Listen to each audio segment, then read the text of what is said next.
So it's cool. I'm staying at this lodge in Bend, Oregon right now. And they have these cute little mugs, you know.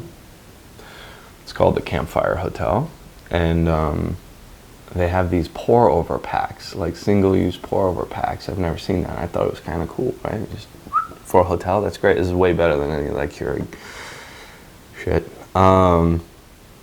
Yeah. Well, I'm still in Bend. I'm just playing catch up on a bunch of these recordings and kind of thinking through my adventure thus far, and which brings us to New Hampshire. So I met my buddy Taylor in New Hampshire. We were gonna do some trekking in the White Mountains, specifically the Franconia Ridge Trail, which is about a 9-mile loop with some pretty aggressive elevation gain and then some really eclectic weather.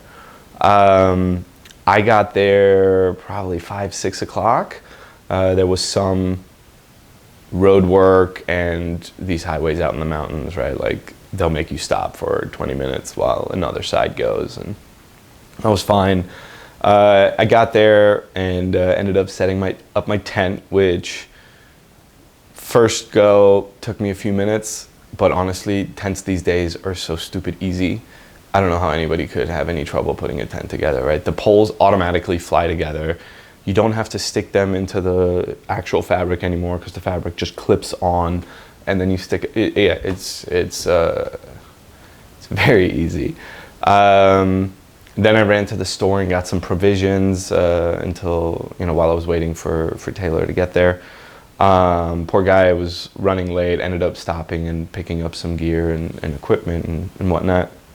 Ended up getting there rather late, so I ate without him. I had made some spicy Italian sausages right over the campfire, which was quite lovely, actually. I had a nice little night, did a little bit of reading. It was really calm. There was a bunch of kids playing nearby, so it was like a regular campsite, but it was nice being out. The weather was great. And then Taylor got there pretty late. Ended up setting up his camp. I was beat, so I went to bed. After like catching up with him for a few minutes, I had to crash. But then I wake up at like 3 o'clock in the morning to him like being like, "Hey, yo, Bear, get out of here!" Like, I was like, "Hey, man, what's going on, Taylor?" He's like, "There's a cub there." I'm like, "Yo, you need to just get in your tent and ignore it." He's like, "I'm trying to scare it away." He's like, "No, you're gonna attract it, and then the mom's gonna come, and that's just not gonna end well." But I don't know. I fell back asleep. I think he dealt with the bear in a safe and appropriate manner. The next morning, I was up early, right? I'm an early riser. I was up at like 5:45, 6 o'clock in the morning. I let Taylor sleep given how late he was up. So I found a charging station nearby and then went and had coffee at this coffee shop and just kind of started planning the day, downloaded the trek map, looked at food options for dinner, and then started kind of looking into the next leg of my trip as well, since I had some time. We were encroaching like 9 o'clock, so I made it back to the camp, got Taylor to wake up, and then we hiked right out of camp. It was beautiful, right? At first it was pretty straightforward, slow incline, but we were managing fine, and then the terrain went from something like this to more like this, and up.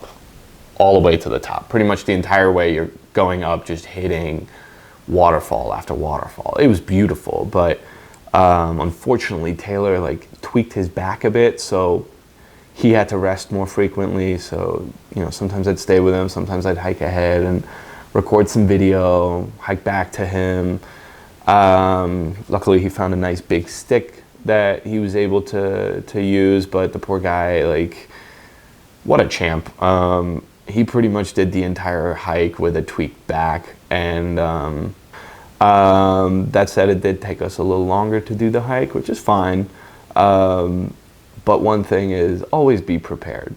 You never know what could happen, and then you're out on the trail a lot longer, right? So, combination of his back pain, my video recording and whatnot, it took us a lot longer. When we were packing our bags, we were like, do we need headlamps? No, we're gonna be back by like 5 p.m.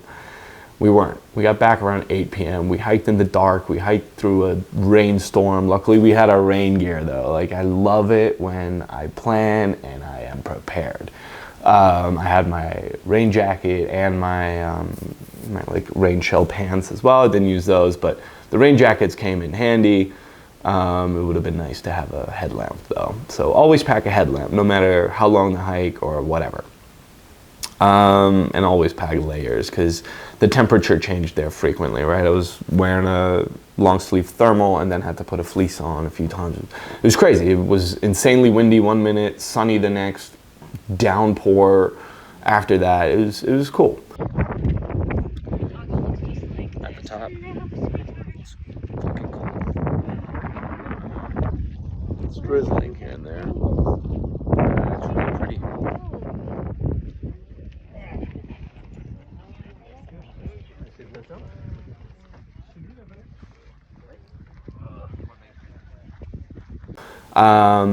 On the hike, met a group of women who were on their girls' trip away from their husbands and their kids.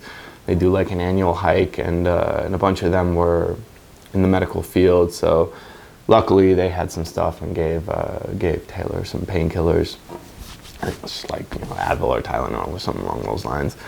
But when we got back, you know, the places we wanted to go eat were all closed. So while he was resting, I ran out to the one place that was open, got us 2 burgers. I ate mine there and then drove the other one back. He ate it, and we pretty much immediately passed out. The next morning, everything was wet. Packing up camping gear when it's wet is just, it's not fun at all. So, you know, I laid it out on the grass a little bit to air dry as much as I could. But Taylor was passed out, so I went back to the coffee shop and I told him, I was like, hey, if you sleep in, I'm gonna head out to Portland early, but I'm gonna stop at the coffee shop, you know, book my hotel. I was getting ready to go to Portland, so I was looking at the best route to go there. Some guy on the mountain had recommended the Cocamango Road. So I was kind of planning that trek. I had some breakfast at the coffee shop. I didn't need to charge the car because I did that the day before. And then, yeah, and New Hampshire was beautiful. I definitely want to go back. The White Mountains are gorgeous. People are incredibly nice there.